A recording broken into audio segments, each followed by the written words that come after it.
Welcome back to Inside the Heat, a special look back at 20 years of Miami Heat basketball.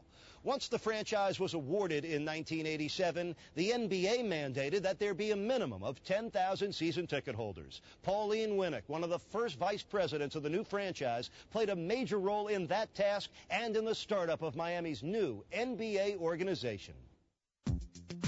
The hallmark of the first 2 years of getting that ball in the air, that we were a group of people, none of whom had any experience in starting a franchise. Jeff Craney was among the first of the young and ambitious original employees hired to build a new NBA franchise. The Heat office was one person with one desk. And you kind of walk into this one little room office, one little desk, and this lady sitting behind there. I said, "Hi, I'm Jeff. I could use an internship to graduate." She said, "You're hired." There were maybe 8, 10 of us at the time. We had a lot of people that had never done whatever job they were in before, so everybody was, really learning on the fly. Everybody did multiple tasking, and that was the nature of the job. In December of 1987, a check from the Latin Builders Association for 200 season tickets put the franchise over the 10,000 mark.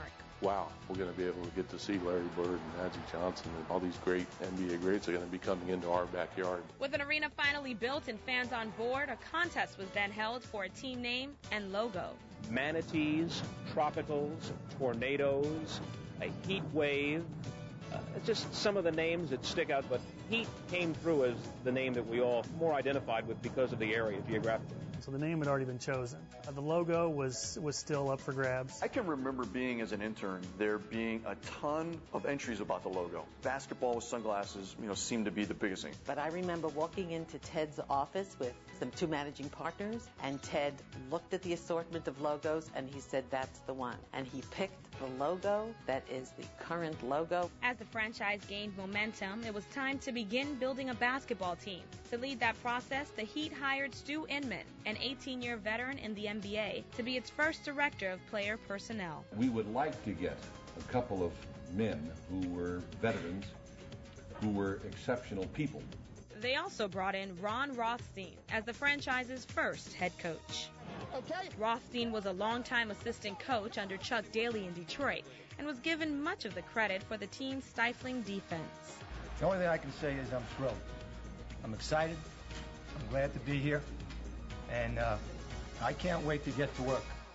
June 23rd, 1988, the NBA expansion draft. This is where the Heat and the Charlotte Hornets would get their first players, selecting from other NBA rosters.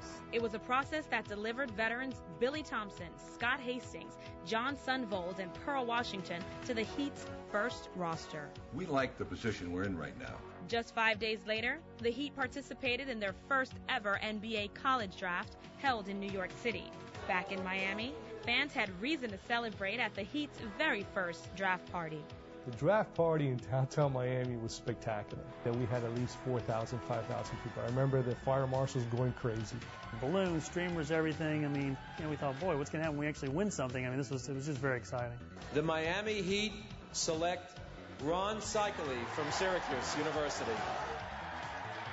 He was perfect for Miami. He was a Mediterranean guy, part Greek, part Lebanese. He spoke many languages. I've wanted to come here from day one. If I really had a choice, if I was a free agent, I would have picked to come here. With the 20th pick in round 1, a selection acquired in the expansion draft, the Heat chose shooting guard Kevin Edwards from DePaul University, and then added a second-round gem in blue-collar power forward Grant Long from Eastern Michigan University. So you were trying to build a foundation of some veteran players, but mostly young guys that you could add to year after year and build something. We went with the younger route. We got to play our younger players and give them the experience of playing in the NBA. With a philosophy that I think always works, which is we're going to have a team that's going to make you proud on its hustle. We may not please you with the final outcome, but we'll be better each year. It really was an emotional thing that we were able to ignite the passion of Miami. We just ignited the imagination. And the very first slogan was, "The dream catches fire." And that's really what it was about, that we had a dream and that it caught fire.